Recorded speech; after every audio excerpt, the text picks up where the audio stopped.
Halo, perkenalkan saya Siti Halimatus Sadiah. Di sini saya akan memenuhi tugas UTS mata kuliah Teori Konseling dan Psikoterapi. Saya akan menjelaskan pendekatan logoterapi yang dikemukakan oleh Frankl. Pendekatan logoterapi ini dikembangkan oleh Viktor Frankl pada tahun 1959 sebagai bagian dari terapi eksistensi yang berorientasi pada makna. Teori logoterapi berasal pada kepercayaan bahwa sifat manusia dimotivasi oleh pencarian pada tujuan hidup.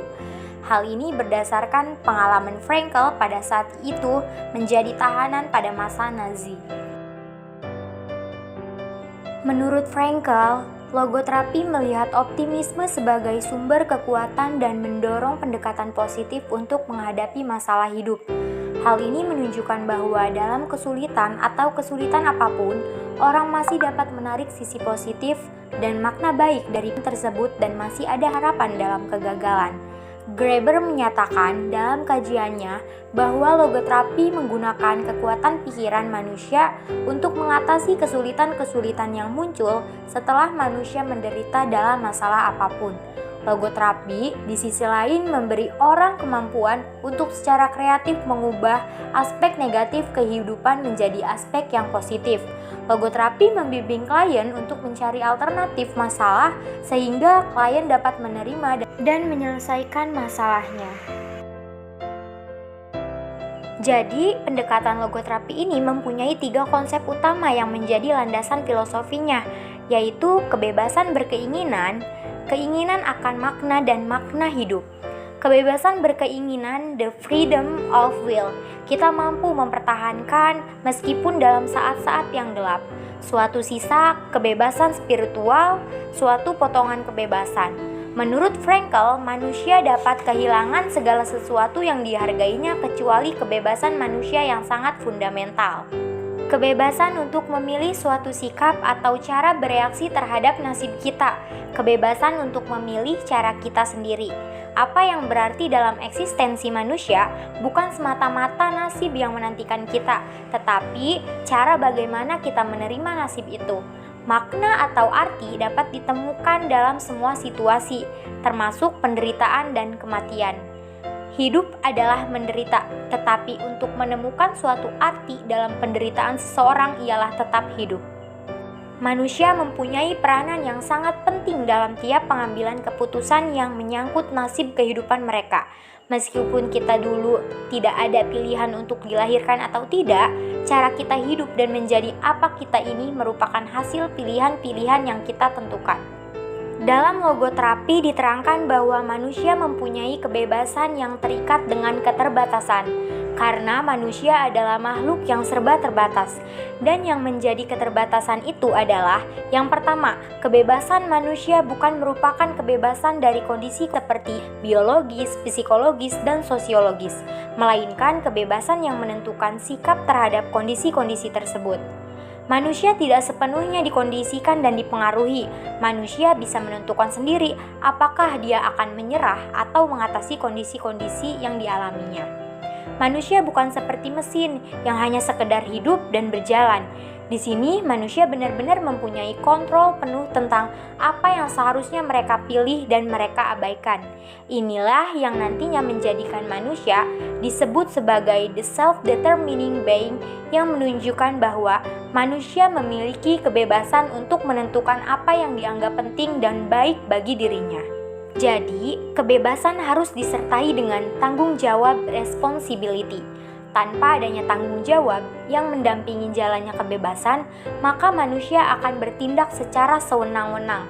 Penekanan pada sikap bertanggung jawab tercermin dalam doktrin logoterapi, yaitu hiduplah seakan-akan Anda sedang menjalani kehidupan untuk kedua kalinya, dan hiduplah seakan-akan Anda sedang bersiap-siap untuk melakukan tindakan yang salah untuk pertama kalinya.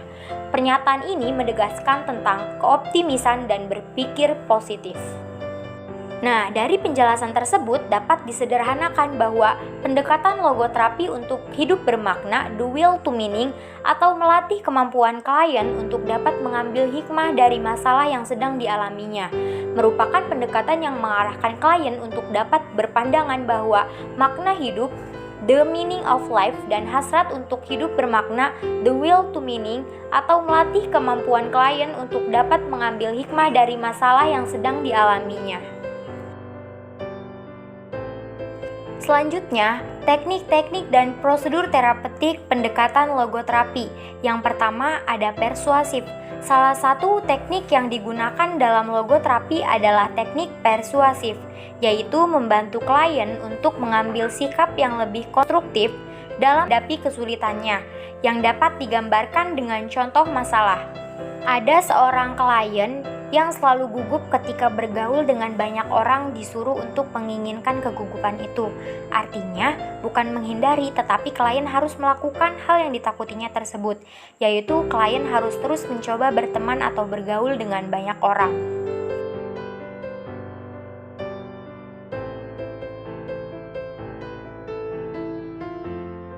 Yang kedua, paradoxical intention. Paradoxical intention pada dasarnya memanfaatkan kemampuan mengambil jarak, self-detachment, dan kemampuan mengambil sikap terhadap kondisi diri sendiri dan lingkungan.